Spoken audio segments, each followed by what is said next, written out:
A 9-year-old girl was fatally shot dead when a man being chased by a gunman forced his way into her Liverpool home. Olivia Pratt-Korbel was shot in the chest as her mother struggled with the men at the door of her house in Dovecot at about 2200 British Summer Time on Monday. The gunman fired indiscriminately, hitting Olivia, her mum Cheryl Korbel in the wrist and the man in the body. Merseyside police said the family had no connection to the two men who forced their way into the house. Speaking at a press conference, Chief Constable Serena Kennedy appealed for anyone with information to come forward, adding that now was not the time to remain tight-lipped. Ms. Kennedy said it was a shocking and appalling attack which will reverberate around our communities. We need to find all who are responsible for this, she said. Not just the gunman, we need to find who supplied the weapon and who arranged this terrible incident. She added that she wanted to appeal to Liverpool's criminal fraternity for information, as Olivia's death was an absolute tragedy and crosses every single boundary.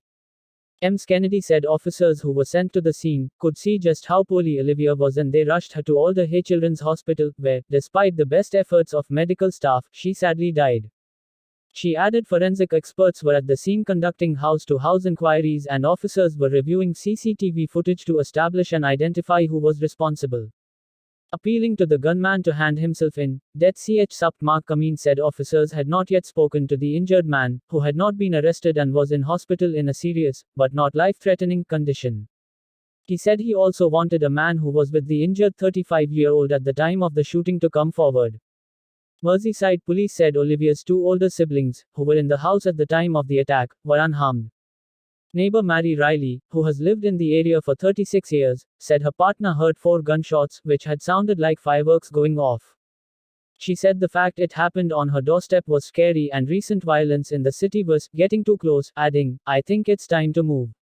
Fellow resident Sarah Halliday said it was absolutely disgusting to wake up and find that a 9-year-old girl has been shot dead. Her partner Scott Mason added it was scary for men because women and kids are getting shot.